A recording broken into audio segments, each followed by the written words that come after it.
तो बड़ा चे बना दिसम रे हर बाहा किसको जस्टिस नाम लगे ते पुलिस को दबाव दा तो पुलिस और हर तलार चे नोकझोक चलाव कना तला वीडियो नेल तन पे हको मुचाद धरी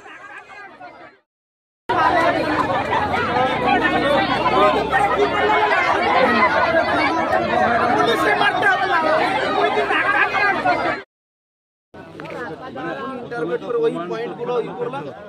না তখন তো 24 ঘন্টার মধ্যে আপনারা এই মাউন্ট করতে পারতেন থানা থেকে আপনারা বলতে পারতেন যে এ ভোটে কি না ভোটে প্রত্যেকটা লয়ের একটা থানা কেন ছাড়লেন হয়তো কালিন যেত তখন হাতে আমি ছেড়ে দেবো এত সোজা আমি যদি প্রথমেই একটা অ্যাকিউজকে বুঝতে পারি যে অপরাধের সাথে যুক্ত আমি ওকে ছেড়ে দেব একটা বড় কথা আছে ওকে নিয়ে আসেন এখানে আসামি ছিলেন উনি নাকি আপনাদেরকে বলেছিল যে আমাকে বিনা প্রুফে এখানে রাখা হয়েছে কেন আমি কলকাতা হাইকোর্ট থেকে আমি বিল পেপার নিয়ে আসবো আপনারা কি করে শুনলেন এই কথাটা আইনে তো কে বলেছে এইগুলো হয়েছে বলে তো আপনারা ওকে ছেড়েছেন অনেক এক্সাজারেশন আমরা শুনেছি বলে তো বলছি আমরা বলতাম না আমরা কি করে জানতে পারতাম কেন ছেড়ে ঠিক আমরা ছেড়েছি কারণ আমরা ওই না ছাড় থাকতো তো মরতো না হ্যাঁ হয়ে গেছে ওইটাই তো আছে ভালোবাসা করে এটা হচ্ছে আমাদের পবিত্র একটা মন্দির তাই তো না পবিত্র মন্দির জায়গায় এইসব জিনিস যদি তোমাদের মাস্টার হচ্ছে শিক্ষার গুরু ওরা যদি এটাই শিখায় বাচ্চাকে নিয়ে গিয়ে এটা করায় রেপ করে ওটাই মেনে নাও না সেটা আমাদের পক্ষে অ্যানসার দেওয়া সম্ভব নয় আর তোমাদের মনের মধ্যে একটা সেই ক্ষোভ ওখান থেকে জন্ম নিয়ে থেকেই থাকবে যদি বড় মেয়ে থাকতো 20 বছর 25 বছর এত বড় অবরোধ হতো না বাচ্চা তো অত মেয়ে নয় তোমরা জুলি ম্যামের কথা বললে জুলি ম্যামের ওই ম্যাডামটার কথা বললে যে ম্যাডাম এটা একটা বলে তুমি জানো না যে ম্যাডাম নিজে থেকে ওকে ইন্টারোগেট করে ওই কান্না করতে করতে এসে বলছে স্যার ও স্বীকার করেছে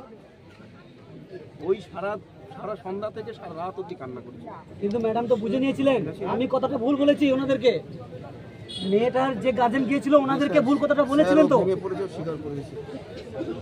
না এটা তো আপনাদের দরকার যে আপনাদের প্রত্যেকেই থাকে আমাদের আমরাও তো মানুষ আছি কালকে তো আপনারা আমরা হয়তো আজকে যে আমরা প্রত্যেকটা মানুষের জীবন দিন থেকে একটা দোষ করেনি আমার পয়েন্টে না আমি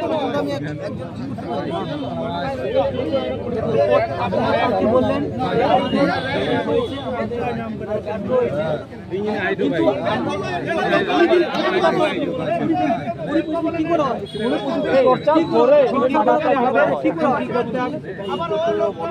তোমাদের এটা এই যে স্কুল আছে এটা আমার স্কুল নয় হেডমাস্টারের স্কুল নয় নিজের সম্পত্তি নয় সরকারের হ্যাঁ এটা সরকারের কর্মচারী সরকার মানে সরকারের লোক একটা মানে সরকারের যে স্টাফ বটে এবার আমরা কি বিচার চাই কি এখানে কত বড় থাকবে যখন ফাঁসি না হবে দণ্ড বানানো হবে সাজা না হবে পুলিশের কথা দাঁড়াবো না বন্ধ থাক বন্ধ থাক ওকে নিয়ে আসেন সব ফয়সালা হয়ে যাবে ন্যায্য বিচার চাই ন্যায্য বিচার কি ওর গাড়